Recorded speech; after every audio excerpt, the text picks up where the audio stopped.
Hey guys, Jess from Knockout Print Shop. I am back with a video. It is February 8th today when I am filming this. So what I thought I'd do is kind of review how I used my Moxie Life vertical planner throughout the month of January, show you how I set up my February, not too much new stuff to show you, give you my usual ramblings, and kind of talk you through where I'm at with goal setting, goal progress, and all of that. Okay, so it is a gloomy day here in Tennessee, although the temperature is warm. It's gray, gloomy, so I need coffee. All right, let's start off taking a peek at January. In the month view, can we see this? Yes. So not using the month view very much at all. I'm not even really referring back to it much. The thing I did to set it up initially, if you watched my previous video, was just to put down things that were kind of event occurrences. Networking lunch, a happy hour we had at work, my haircut. That's kind of what started in here. I also did mark down when I changed my contact with our little contact icon, because I'm realizing when I do not do this, I go way too long without changing my contacts. And while my eyes can tell me, I sometimes don't realize how long or short it's been since I switched to them. Then I decided at the end of the month, as I was going through my reflection, to go back in and also note some other events or things that I did that related to some of my bigger goals. So we had friends over for dinner on the Friday the 20th, and we took the dogs for a hike on Sunday the 15th. So I just put those in there and highlighted them the color of the area of life that they coordinate with, just so like if I'm flipping through to reflect on things or wondering when we did things, it's easier to find that in the month view than obviously thumb through weekly things and all of that. So that was one update that I made. All right, so if we flip into goals, you can see my monthly goals here, and pretty much got these things accomplished, or used the little dot from bullet journaling to mean it's in progress. So for the most part, these things got done. If I didn't do something, I don't even know why I X'd this out. We were going to order more layer chickens and decided we needed to stop our chicken addiction. We have enough chickens. We have too many eggs. So we decided not to get any more this year and just kind of see how they go with laying. My garden plan is in progress. We did order our meat chickens.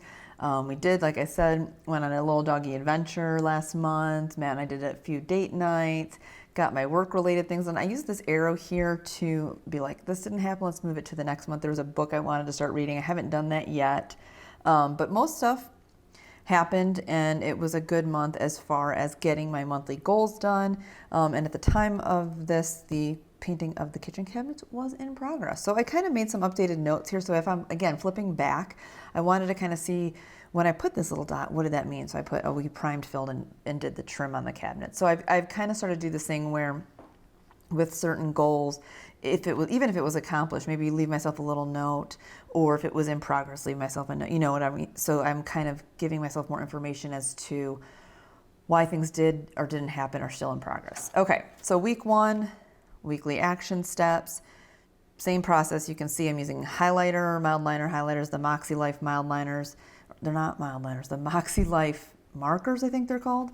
That's been like my go-to thing. That and my inkjet, Inkjoy, Papermate Inkjoy pen in 0.5, whatever you call it, size. Those are my two main things. So have my goals here. This worked out well. Again, you can see if we didn't do something, moved it over to the next week. And then I think I showed this. I'm going to try to flip through this pretty quick because I do feel like in a previous video I just did, I went through some of these, why I used the planner the way I did. So we'll go fast. This was the first week of the year, kept it all one color. I thought, well, let's just do it one color, keep it nice and cohesive, did some check boxes. This was my week off of work, so I didn't have like different categories of to-do lists really. You know, started to track some habits, use the stencil here, this thing, to make some boxes around events and then highlight. So that was kind of how I used it the first week. Second week of January, most things got done. I think I added an extra thing. This actually drives my like OCD brain insane that there's nothing there. I accidentally put an extra one, but I can't just make something up. So I have to let it be. Things that get moved to the next week, you can see all of that, things that were in progress. Okay, so week two, took a little different approach. I initially used our time strips here and cut them shorter because those, I don't have a full 8 hours of like appointment-based things each day. So I did that, which I like that, but I didn't like having to like butcher and do some oh my God, sticker trimming. So actually, I think I said this in the last video too. I need to have Matt make me some short time strips. Anyways, I went through with the Moxie Life stencil and just made like running to-do lists. I think, yeah, in the first week too, I was tracking at least the weather, sort of. I started to track how many eggs our chickens laid. You can see I did that successfully the second week. I tried this thing on the side where I kind of put some big 3 items in some bigger categories. This did not help me. I didn't end up keeping that strategy going. I did start implementing here at the bottom in that bottom box, my highlight of the day. That was part of my big goals for this year, was to document more things, the weather, keep consistent with the chicken eggs, and then making a note of a highlight or something that happened that day. So I started that the second week. I do like to do that. And even like the weather, just from a farming standpoint, and the chicken eggs, or make notes of things. So the next year when I'm like, oh, what was the weather like last year? Why didn't we do X, Y, or Z yet? Or was the weather not conducive to doing those things? So that's kind of what made me want to stay with that. So you can see that. Habits. Okay. Week 3. Some things kept getting moved or in progress, but a lot of things still did get done. And then this particular week, I started to divide the to-do list up into sections. So this was essentially my work section, this was my home section, and this was my like print shop section. Same thing with the highlights at the bottom, weather, eggs, and then habits here. And this week I decided to do all gray. I think I'm like feel really repetitive, so I'm trying to go fast at this beginning part, but I always want to like using lots of gray in my planner, but then I'm like, this literally looks like a cloudy day, and I have such a hard time with cloudy days. So not doing that again. I have this rogue little hanging to-do box that didn't get a thing attached to it. Also drives me crazy, but we're just gonna flip. So move on, right? Okay, week 4, I think we're on now. Pretty good this week. This is the only week that I missed my new habit of reading once this week. That was the only time I missed it. I don't even know why I put an X in it. Made a little note on where we went for that particular fun time. Some things got done, some things got bumped yet one more week. So we're at week, I lost track, 4. So this week is when I started to implement a little bit more color coding. So you can see these are kind of chunked out, but I'm using red for all the work-related things. That's the color for that area of life. My middle-ish section, and I didn't really make a line to divide these because the amount of things needed to be done in each area varies each day. So I didn't want to make this like hard and fast line where there's 3 sections, but you can see I left a space where I could between them. So this middle section on any given day is home or personal related things or farm stuff. So anything to do with the farm was yellow, gray was the home. Oh, I didn't do it there. I need to see, and these rogue to-do boxes make me crazy, but there's no way I'm going to remember if we did other things. Sometimes what I'm doing to try to just do more documentation of my life is, even if I forget that day to make a to-do list, I'm going back, this was a Sunday, on Monday I'll be like, oh, what did we do yesterday?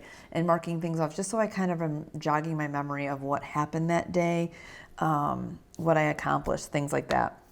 Bottom section is print shop stuff. That was highlighted red. And again, keeping up with my daily highlight memory note thing here, highlighted to the particular area of life, weather, egg count, habits. So that was week 4. Week 5, so this is essentially, right, the last week of the month? Yeah, so this was the last week of January. Did pretty good here with my weekly action steps. Garden plan was still in progress every week. And then this was the second week, I think, that I did this kind of breaking things up. Pink or red, or whatever the heck you want to call it, being the work, middle being home-related things, bottom being print shop stuff. I highlight my appointments here in this top, quarter, based on if they're work-related, personal, friend, whatever. We did lose a chicken that day. That's what that means there, that RIP Sansa. And then my habits. I noted right here, rain. Usually Matt and I and our dogs will walk even if it's a little bit of rain, but this was quite a rainy day. So that was the only thing that like disrupted our walking. That was the only day the whole entire month we didn't walk. So I'd say 30 out of 31 is pretty good. So that was that. Let's see. Okay, so we got all that. and I actually did my reflection. So I just want to kind of, before I get into February, what I wanted to share with you guys is kind of how goals are going for me, my approach to it, process how I think the planner is working for me so far after 1 month. Where am I at time-wise? Okay, we're not too bad. So I didn't expect to give a crap about goals this year. Last year I kind of was like, I'm just going to do me, use my planner just for work and checklists, and didn't really get too much into goal setting. But I will say, I kind of feel like I told you guys earlier this in the past few videos, I've been in this weird mental space, and I'm having a hard time, not necessarily with focus, but where I want to put my time and energy mentally, or just feeling more of a sense of like control. Control is not always a great sounding word. I don't know. Let me just talk through this. So basically, I didn't think I'd care about doing goals. I did, like I said, you watched my goal video, went through, I did all the things, went through my goals, my life assessment thing, all of that. Set a monthly, set my weekly action steps, and I started to feel like as the weeks went by, at first I'm like, do I really want to keep doing this? But as the weeks went by, I'm like, I do kind of like this structure, either on Friday or Sunday, kind of looking through my week, starting to put stuff, like what I'll do on a Friday or a Sunday is start writing down some of my weekly action steps for the next week, go in and start to write my appointments in. And I was like, okay, I'm starting to like this routine and process to help center me. I don't know the frou-frou word I'm looking for. But there were some things that were lacking. Like I told you guys, like this sense of community and connection, finding some kind of hobby or thing to occupy my time during this like gloomy time of year where there's not much to do with the farm or outside. So this was helping me kind of keep myself accountable through habits, and keeping my mind in a positive place with like writing down something that was a memory or a positive thing or a highlight of the day. So I was just liking the structure. So I started to kind of get in a groove with it, and so far I like it. So with goals, let's see. So I'm just going to kind of read through the monthly reflection, then kind of flip through pages and show you my whole process here. So my biggest wins, I started to crochet. A couple of years back, like back when we lived in Chicago, so 5 or 6 years ago, I started to try to knit, broke the knitting needles. I was like, this is not for me. I don't have the patience for it. But since being off social media, I have more time, and I'm like, I'm not filling my time with like things that I think are feeding me positively. Started scrolling through Pinterest a bunch because we're remodeling the kitchen. Was on YouTube more than I'd like, and I wasn't really even feeling entertained or educated by it. So I'm like, I need to come up with something. Well, on Pinterest, I started to see crocheting things. I'm like, I could figure this out. So I started crocheting back. I can't even remember when I started it. And at first I'm like, okay, I'm just going to mess with it. It was super frustrating to learn. But then I'm like, I can do this every day. Even if it's for a few minutes, at the end of the day, I'm going to do it. And so now I've been doing it every single day at night, and when we're sitting there watching TV, and I'm actually really enjoying it. So it's a good thing to just fill your time with other than scrolling or consuming content. So that's been good. I set the bar really low for reading. I wanted to read more. I set this habit every year, and I have not executed it at all well. Like that is not a thing I've achieved. But now I'm like, okay, I've been off social media for almost a year come March. There's some books that I want to read. I'm trying to get off YouTube. Again, what can I add to my life? So I'm like, let me set the bar low, read once a week. So far, I've done really good with that. Like I said, there was one time I missed it. I think I showed you guys. 1 week I didn't do it. So there was that. I also went ahead like mid-month when I had this epiphany that I was like consuming too much YouTube. It was getting kind of toxic for me. As I sit here and film a YouTube video, took the YouTube app off my phone so I can only watch it like when I take a bath on my iPad, or Matt and I will watch some YouTube videos in the morning while we're eating breakfast. I also started making the initial plans to create a farmers group here in my community, spent more time with friends, like made an intention every single week and an action stuff in the friends and relationships category to like actively either text somebody, invite people over. So that's good. The kitchen is in progress. We also set a goal, kind of intentionally / unintentionally, about really getting good about only eating out once a week or about 5 times a month. That's pretty much our standard, but there'll be probably a random week or two within a month where we like, let's go out this time too because we got so busy that day. So we did excellent with that. We only fought out 5 times in January, so that was good. And we did do our doggy adventure. We took our doggy hike. So there was a lot of big wins in January. So I think what I noticed as I got in a groove this month with this, oh my gosh, now we're getting into Jess rambles, is this started to make me feel more positive, more proactive about things. So that's why I think I started to kind of get this momentum going as I was using the planner again, more actively. Things that are currently working: less screen time, more hobby and friend time, and planning. So like those things are working. Things that are not currently working. So I don't know about you guys, but in the winter months, I tend to, because we're indoors month, get back into baking more, and that's totally fine. I have no problem with, we like our sweets. So I just noticed that I was like, let me make cookies. And we kept having like cookies every night. And I'm like, my body just doesn't feel, even though they were homemade with good ingredients, I'm like, I probably should not be eating cookies every single day. So, that nightly dessert thing, at this point when I wrote this, I'm like, I just got to find a way to shift it. So I'll talk about that here in a second. Overthinking, like gardening, you guys, will send me into a tailspin. I'm still a novice gardener. I overthink everything. I have such a hard time like figuring out what I should do. That's that indecisive thing I'm trying to work on this year. So that's still not great, but getting there. And then I've kind of created this lazy morning routine. I get up fairly early, but then I sit with the dogs. I'm on Pinterest, or I'll read, or I'll watch some YouTube. So there's another time where YouTube's kind of coming in. And, the sun rises later. It's cooler outside. Usually during the warmer months, I'm like, up, let's get out. I feel very motivated. So that hasn't been so hot through January. What I learned: daily practice is key. I was blown away by like my initial, I wanted to throw the crochet thing in the garbage.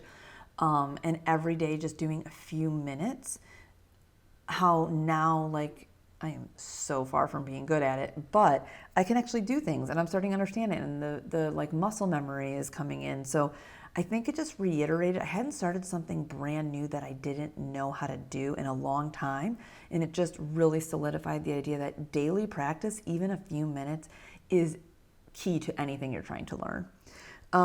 Starting something is frustrating. So that is, again, like being a newbie is good. Sometimes it makes you realize like how hard things are to do that you don't know how to do.